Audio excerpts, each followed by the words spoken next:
domestic and economic perspective, is that the recovery from the financial crisis was one that was a recovery for the wealthiest in America. Corporate profits boomed, Wall Street and the stock market increased at the time when the foreclosure crisis continued to worsen. Very little attention was paid to that. Very little has been done about unemployment.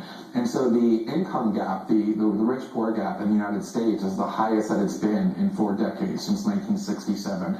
People are still suffering, as President Obama, when he was campaigning and had an interest in saying so, continuously emphasized. And so now to approach this crisis by targeting the very few programs left that provide a civilized safety net to the people who need it the most is obscene. And so I think that if you see the Democratic Party, whether in the name of principle, as I think President Obama will pursue it, that is the right thing to do, or simply even necessity of compromise, which some partisans ultimately will invoke in order to defend it, target those programs even in minimal ways and symbolic ways, but I think it'll be much more than that. I think that would really be an assault on everything that progressives not only claim to believe in, but claim was the primary reason they were voting for President Obama, which was to protect entitlement programs. But you also make an argument, Glenn, about why it would be easier, and it will be easier for Obama to curtail these programs in a way that it would not have been possible, say, if Romney had been elected. Can you elaborate on Sure. that? This, to me, was the principal deficiency of the discussion and discourse leading up to the election in Democratic and progressive circles.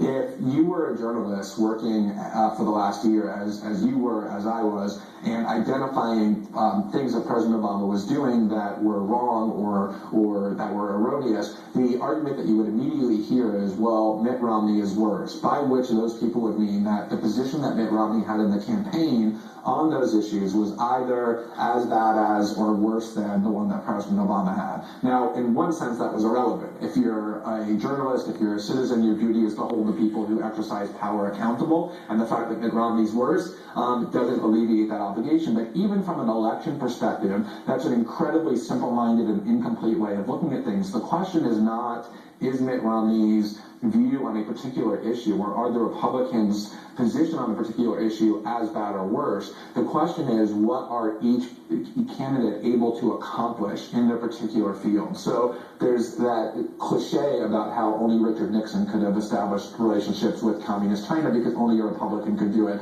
I think only a Democratic president could have institutionalized the drone war, assassinated U.S. citizens, persecuted whistleblowers, and lots of Bush officials had said there was a lot of this stuff that we wanted to do that we knew we couldn't do because had we tried, there would have been an enormous storm from Democrats, from the media, and we just couldn't do it. But Obama can do it because he brings progressives and Democrats along with him. Mitt Romney never would have been able to cut Social Security or target Medicare because there would have been an enormous eruption of anger and intense sustained opposition by Democrats and progressives accusing him of all sorts of things.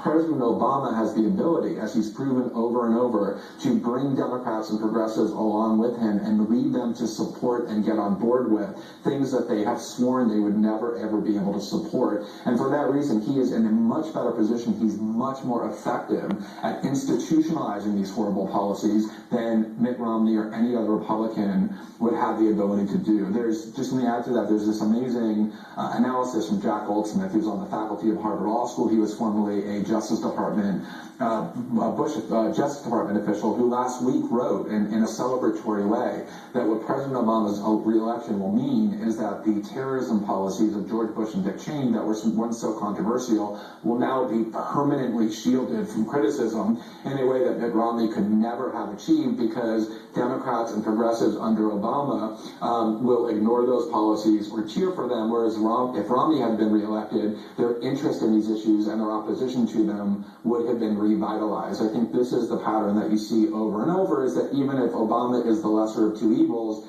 he's also the much more effective of two evils. And that was the analysis that was, I think, missing so profoundly leading up to the election.